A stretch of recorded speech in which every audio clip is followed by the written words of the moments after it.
Tania Gonçalves, bonjour. Vous êtes gérante de portefeuille chez Dubly Transatlantique Gestion. Est-ce pour vous la fin de l'innovation dans les sociétés de croissance? En 10 ans, le S&P des valeurs de croissance a progressé de 300% contre 150% pour le S&P des valeurs énergétiques et services aux collectivités. Ce mouvement s'est amplifié pendant la Covid avec une forte adoption des technologies et une transformation profonde de nos outils de communication et de production. 2 années après la Covid, la dégradation de la conjoncture, la hausse des taux et le recul du Nasdaq de plus de 30% sonnent-elles le glas de l'innovation et du tout digital dans l'entreprise. Apple, Microsoft, Google, Meta, alias Facebook et Twitter ont toutes annoncé un gel des recrutements et certaines une réduction de 30% des embauches réalisées dans l'année. Amazon vient d'annoncer une réduction de ses surfaces logistiques aux États-Unis pour 2022 et 2023 afin de mieux s'adapter à la demande. L'innovation dans les sociétés de croissance est-elle toujours d'actualité? L'investissement R&D n'a jamais été aussi fort. Amazon, Microsoft dans le développement du cloud et de l'intelligence artificielle, Alphabet et Apple dans la réalité virtuelle et des objets connectés, ou encore Nvidia dans les cartes graphiques et les data centers. Ces groupes leaders dépensent chaque année 170 milliards de dollars en R&D, soit entre 12 à 25% de leur chiffre d'affaires.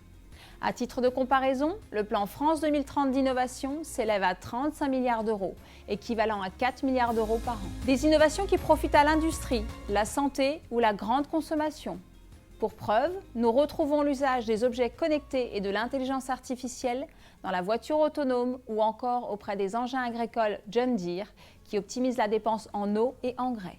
La croissance du chiffre d'affaires de ces leaders de la technologie faiblit mais ne rompt pas.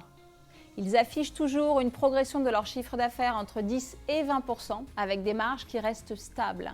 Les innovations passent-elles principalement par des acquisitions? 2022 est d'ores et déjà l'année record des fusions-acquisitions pour les valeurs de croissance et d'innovation, avec plus de 3 000 milliards de dollars de transactions en 9 mois. Cela se traduit par des acquisitions structurantes visant à renforcer les métiers de nos leaders. Microsoft enregistre la plus grosse acquisition de son histoire avec le rachat de l'éditeur de jeux vidéo Activision Blizzard pour 70 milliards de dollars.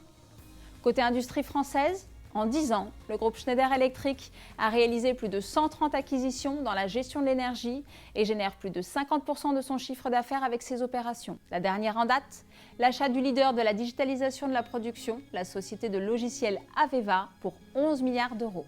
Nous voyons des acquisitions plus défensives visant à éliminer la concurrence. Adobe, créateur de Photoshop et du PDF en 90, est aujourd'hui fortement concurrencé par des startups nées dans le 100% digital et collaboratif, encore inexistantes il y a 5 ans.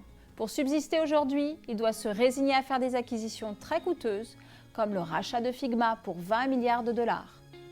Cette start-up de design collaborative créée en 2016 ne réalise que 400 millions de dollars de chiffre d'affaires et n'était encore valorisée qu'à 2 milliards en 2020. Adobe vient de dépenser 15% de sa capitalisation boursière pour acquérir l'équivalent de 3% de chiffre d'affaires. Le leader de la gestion de la relation client, Salesforce, a adopté cette même stratégie.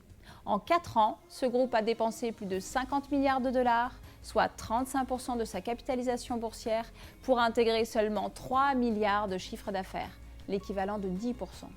En 2 années de Covid, les entreprises ont réalisé la transformation digitale qui aurait dû se faire en 10 ans.